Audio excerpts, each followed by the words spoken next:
what my views are with respect to what it means to working with the quantum.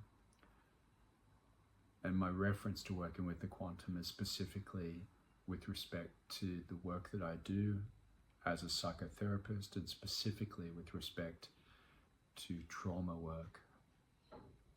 Let me start from the beginning. What is trauma? It is the imprinting, and I'm going to use the word energy quite a few times. It is the energetic imprinting within us that can be perceived, if you like, as the ripples against our otherwise pure vibrational frequency, even balanced vibrational frequency. At the pure foundation, I'd suggest that essence is love or peace, equanimity, all of the above. The ripples, the traumas, are any of the events that sit outside our perception of the pure realm. Love, peace, equanimity.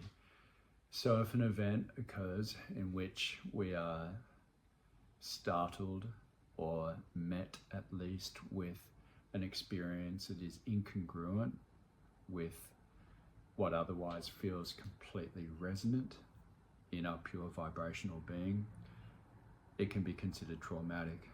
It doesn't necessarily have to be something as seriously traumatic or impactful as, for instance, a car crash or an accident of whatever, to whatever extent. It can be a raised voice. It can be some act of relative aggression or violence, anything shocking, sudden, anything incongruent. It doesn't have to be quick either. It can be a slow unfolding, anything that carries an essence of fear with its response from which we perceive it, anything that we have a fear towards.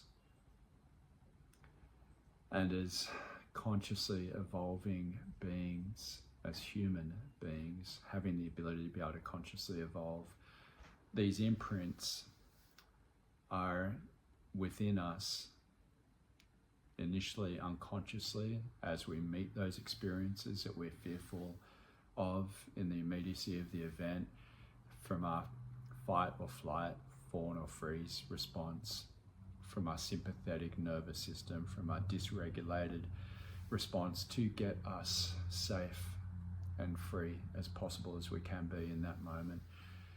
And because these are unconscious animalistic responses, they're stored within our body without a label of consciousness that we can make sense of them. And then what happens is that this imprint, this ripple of our otherwise pure consciousness that we can now consider to be in conflict within us, or to be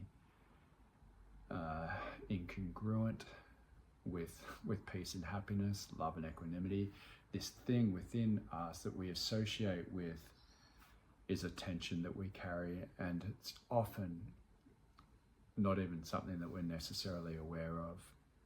All we know is that we are not necessarily as content as we can be, and we don't know why.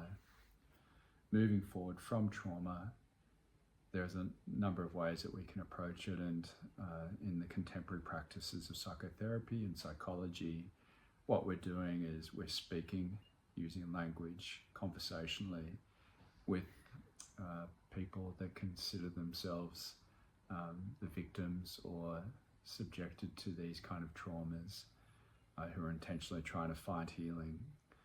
And using talk therapy, depending on how we're actually moving with it, we're looking to try and elucidate the unconscious driving forces that we aren't necessarily aware of, that our clients aren't necessarily aware of.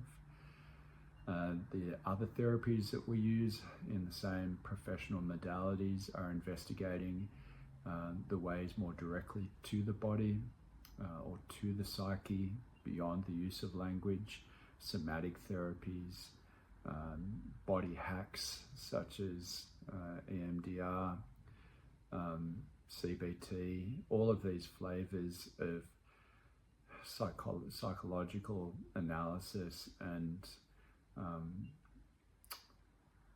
and ways of going about bringing healing to trauma are all really, really valid, but often they're relatively slow, and often they take a relatively long time to be able to reveal what it is that's actually at the foundation of our disturbance within.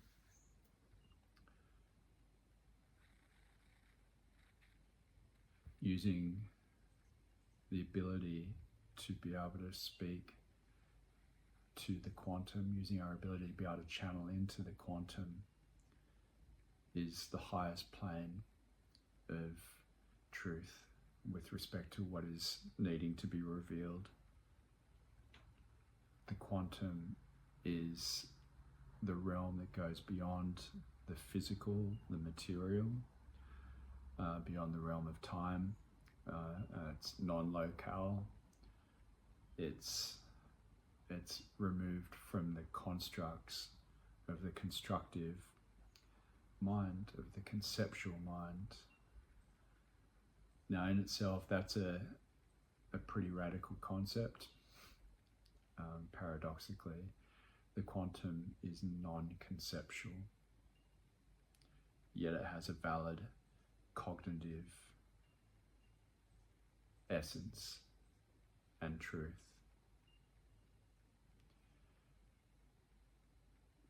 How do we explain that? It's really, really difficult to be able to put words to. So all I can suggest from my personal perspective is it's an experience to be able to channel or transmit through the quantum, with the quantum, that is removed from the conceptual mind. Within the experience, it means that we are coming from deep intuitive knowing, that energetically the transmission is coming through the energetic portal of the heart space, or the body's intuitive knowing, which is free from the constructs of the body itself, free from the cognitive or free from the conceptual mind and the thoughts that keep it so bound and limited. So in other words, we are now, in being able to channel through the quantum, finding the ability to be able to remove the constructs of time and place, let alone conscious versus unconscious. It's truth, it's pure truth. At its foundation, love and peace governs all of that, yet the ripples of tensions that have created the incongruencies in the foundation of pure truth in the quantum are still able to be completely relayed and identified. How this actually comes through depends on the practitioner. As a quantum healer, there's an intonation of being able to interconnect energetically and manipulate or create change in the energies that dictate the issues, the traumas, the ripples, the tensions.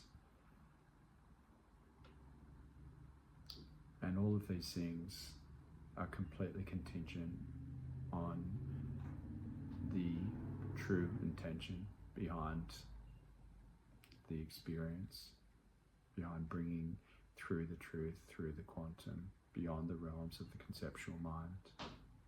And if that intention is to create the channeling of truth that's now able to be conceived and become conscious, it will come through. If we know how to be able to bring that through from our intuitive knowing. And last but not least, if we're able to transmit, relay the unconscious truth within, with respect to intentionally creating healing or transformation to the things that block us, we are achieving so much in such a short period of time.